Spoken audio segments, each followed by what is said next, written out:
Welcome to Professor Game Podcast, where we interview successful practitioners of games, gamification, and game thinking who brings the best of their experiences to get ideas, insights, and inspiration that help us in the process of getting the students to learn what we teach.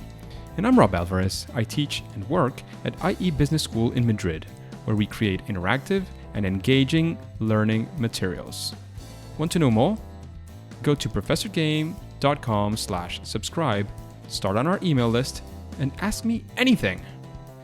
Hey, Engagers, this is a special episode in which we will be talking about the perhaps even unintended contributions that the Marvel legend Stan Lee left for us in gamification. So as you're probably aware by now, Stan Lee, the legendary character creator of Marvel, and he was also a creator. He was many things to this world in Marvel. In the past November 12th of 2018, at 95 years old, he abandoned this world. He left us for hopefully something better. I wanted to start by quickly talking about Stan Lee as a person, very much in general. Whether you are a Marvel fan or a DC Comics fan, or neither of those, he's especially hard to ignore after all that has happened after his passing away. After all these days, I still haven't found someone who has said something bad about this character, about this person, Stan Lee, because probably he was a pretty rounded human being and a professional as well. So I don't want to just go around and talk about how great he was, because I didn't get to know him. I never interviewed him or similar. There's many people who did, many people who got to meet him in Comic-Con or similar events. And you could find a lot of his personality in many ways. But what some of the things I would like to highlight from the legacy that he leaves behind is that he seemed like that kind of person who was able to find the fun almost anywhere and everywhere. He actually has a fun quote in which he says that he says literally, and I'm quoting here, "I don't really see a need to retire as long as I'm having fun." And that says a lot about his character. People, of course, when you pass your 90 years of age, people are probably asking, when are you going to retire? And his answer to this was that he saw no reason to retire as long as he was having fun. And that's coherent with the way he acted, what he did, how he continued appearing in camera, how he continued to show up in Gamicon, and I think he was even giving away interviews still at his age and at his, when you're 95 years old, no matter how good shape you're in, at least in this day and age, there's many things that you're not going to be feeling well about, like especially physically. And mentally, he seemed to be doing pretty well. Was pretty well off. And another thing that I wanted to comment on his general character is the fact that you can say that he was found almost anywhere. I mean, not only in the comic world with his comic characters that he created and co-created. Of course, you could also see him in all the movies that were created thanks to those characters. You could find him in video games. He was also famous for his cameos in camera during the movies. Once again, not only in Marvel movies and Marvel character movies, but he also appeared in other movies as well. As far as implications for gamification, you could think of many of the elements that he practiced in his daily life, and one of them you could say is his cameos, which were certainly an element of surprise and delight, as Monica Cornetti would call them, and many others. Perhaps the first time you saw him, some people didn't even, like myself, definitely, you didn't even realize that he was there in one of the X-Men movies, which was one of the first famous ones of Marvel in which he appeared in. But after that, it became an interesting combination of both, again, surprise and delight, because at a certain point, you were almost expecting that he would come up in the movie. So you were looking for what was the point. It's sort of the Easter egg in the movie where he was going to appear.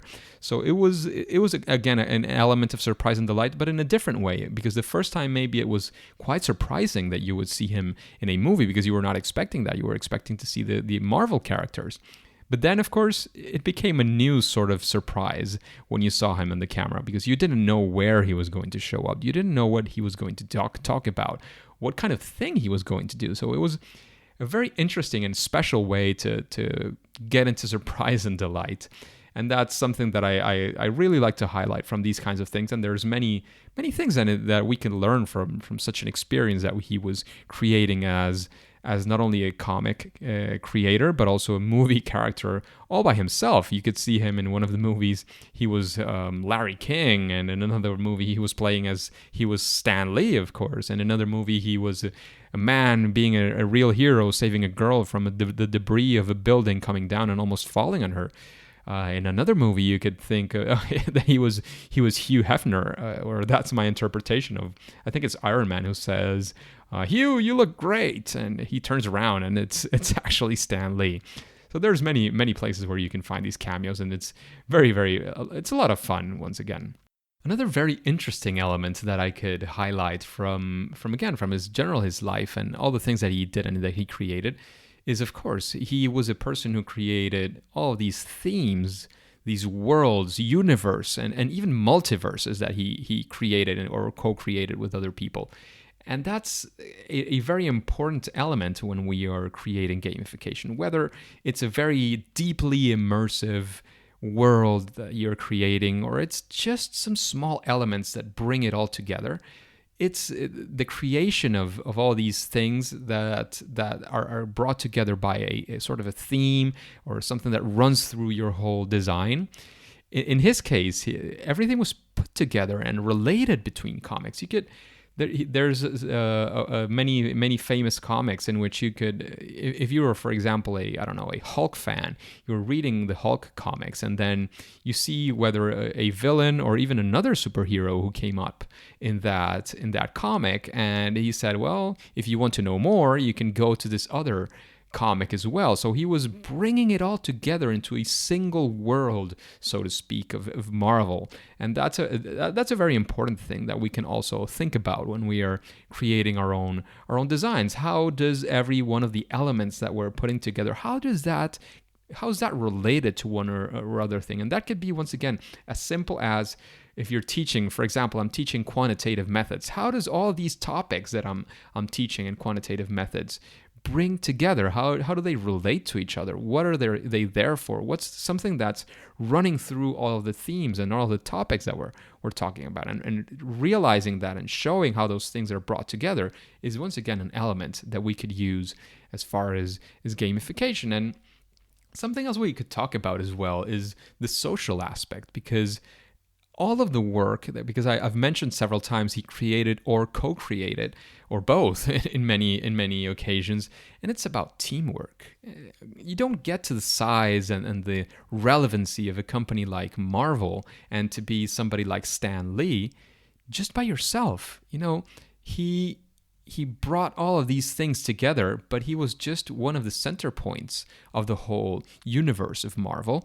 But he was not just the only one. It was not Stan Lee comics. It was Marvel comics for whatever economic and historical reasons. But all I mean here is he was pretty much a very important character in general, but he was not the only character. And you could look at that as well in the comics, the whole teamwork element. And it's not just about the superhero, it's about also his context, his surroundings, other superheroes that help him and aid him at certain points in his life.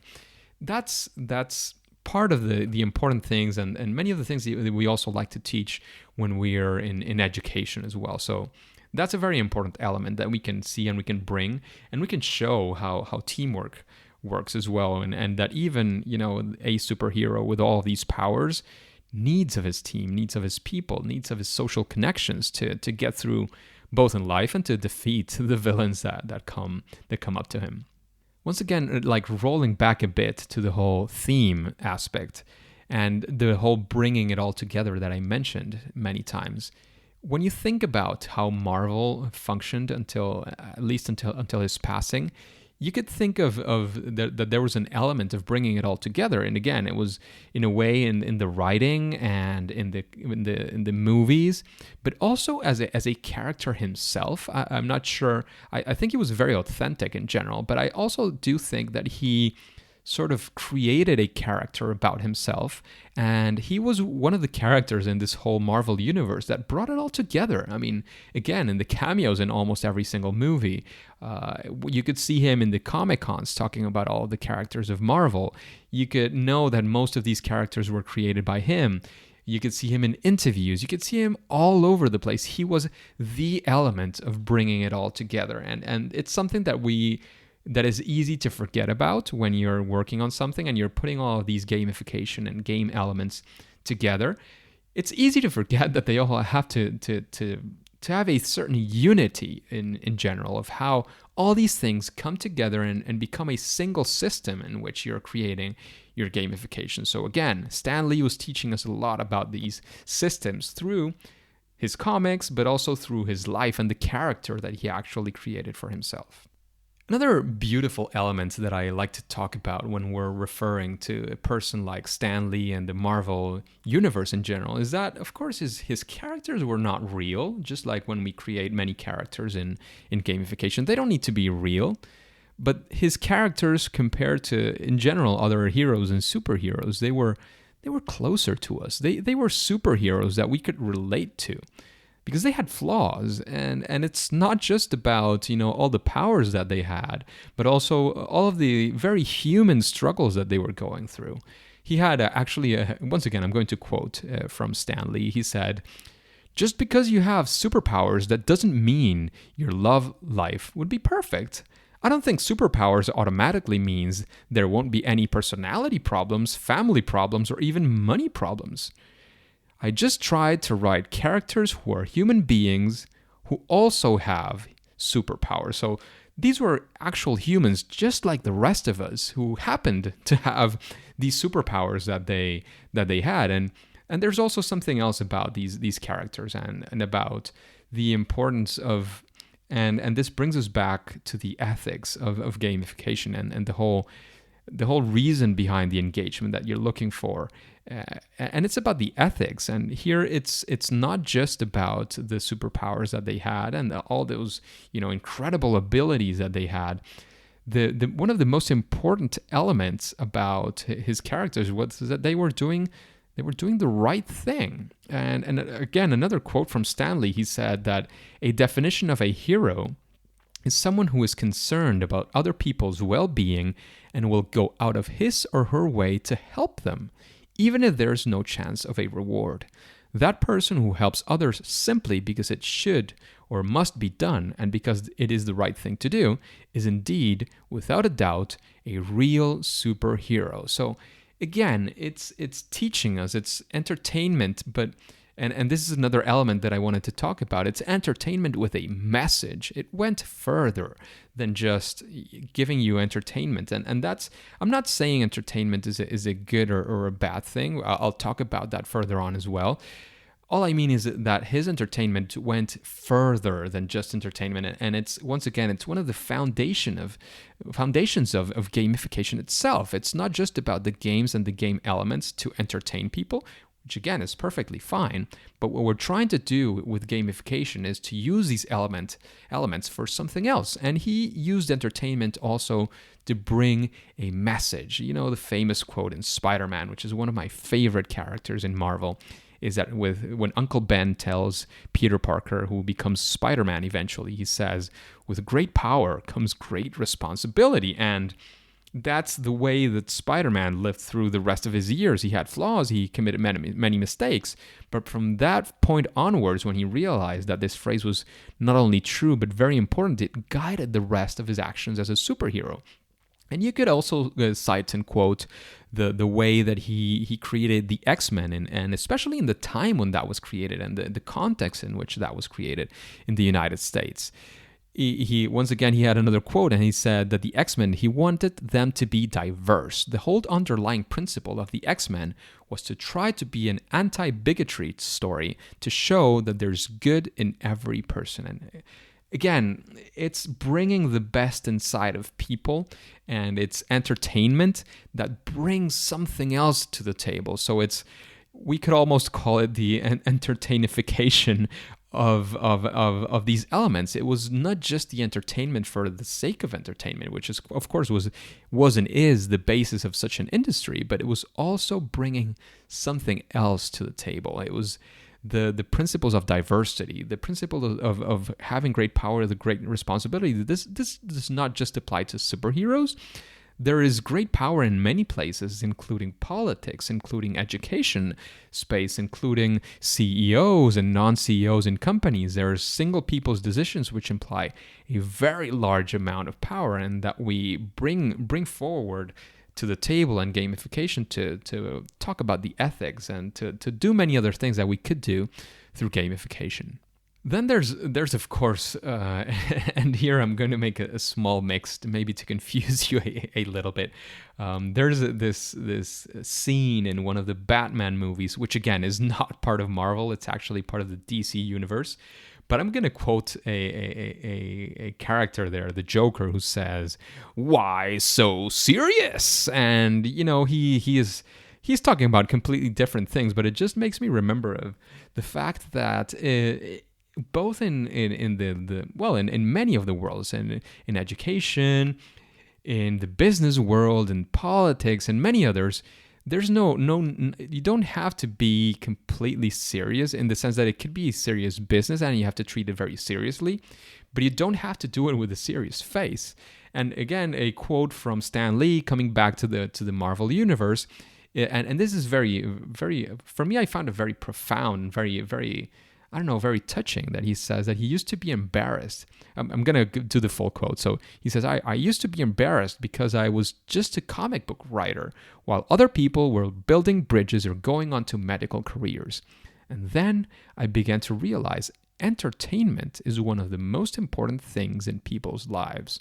Without it, they might go off the deep end.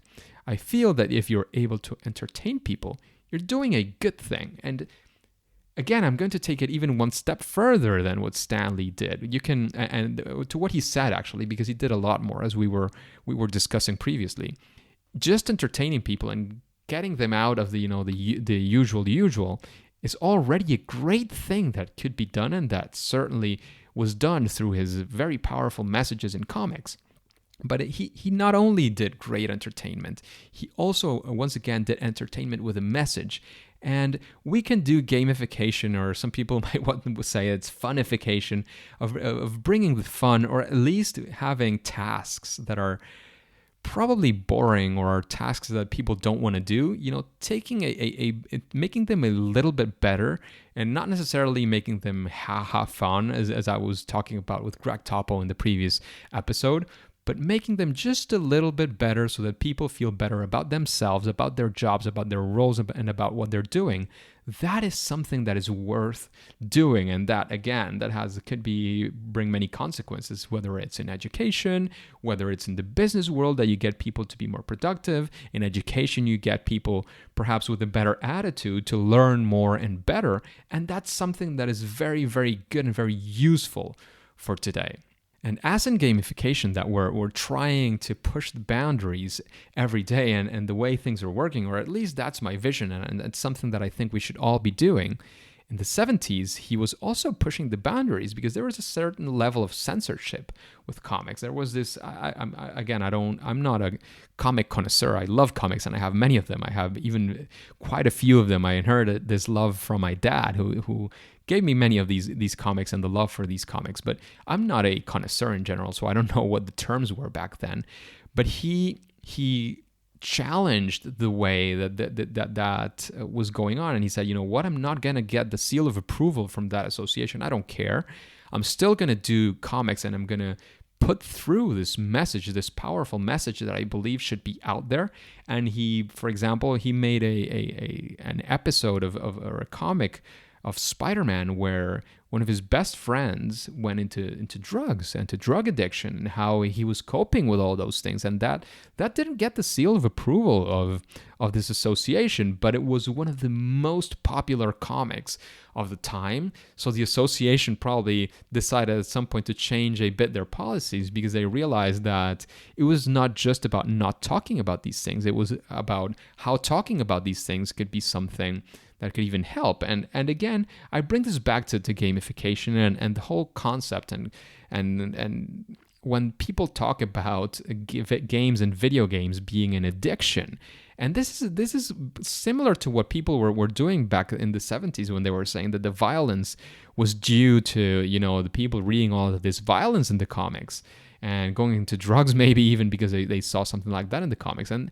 nowadays it's video games, and they blame video games for a large part of the violence and many of these things. And we were talking about Grand Theft Auto as well with Greg Topo last time, and maybe you could blame and say, no, people are behaving that way because they do the same thing in Grand Theft Auto, and I would challenge such a notion. I don't know if there's any proof of that. I'm pretty sure there's not, because it's hard to prove that such a thing has any relationship. But I would invite you as well to push the boundaries of what does that mean as game designers, as gamification designers, as engagement designers, as Stan Lee did back in the 70s, and realize that there's many things that we can do actually to do good in the world through all these designs.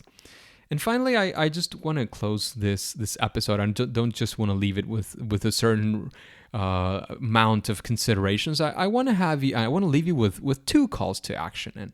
And the first one is to try to live a little bit more like Stan Lee, finding the fun in everything that you do, in every place that you are. Try to find the fun in all of the things that you're doing out there. Of course, definitely when you're creating gamification, when you're creating classroom assignments, if you're a teacher or a professor, look for the fun in all of the things that you can do. And even if it's not the fun, is at least of making tasks that need to be done a little bit less boring. And there you're making a meaningful contribution, even if it doesn't look like it. But the second one is also to find inspiration everywhere. Just like this episode, we've been talking about comic books and a comic book star as Stan Lee. I'd like to invite you to take a look at life in general, and to see what things you can bring from life, from games, from daily things that you can find out there, not just the geeky things that I'm geeking out here, like the comics, but anywhere you can find elements to implement and to incorporate to your classroom that might be useful and that might change the way that you design your classroom, your engagement with your employees, whatever it is that you're looking forward to. So Stan Lee, rest in glory. I would like to offer this sort of modest tribute to your legacy. And on behalf of me, of course, and of the engagers, I leave you with this tribute out to the world. And I hope that it helps to live in and to make your memory, the memory of all your legacy, even longer and stronger. And thank you very much, Stan Lee, for everything that you created, that you brought to this world, and for all the things that we can learn from the legacy that you created. Excelsior! And engagers, if you feel that you somehow either agree or want to continue this tribute in some way, I invite you to share it as you feel best. Hopefully we will be seeing you and talking to you next week with a new episode of Professor Game with a new guest. And I'll see you there.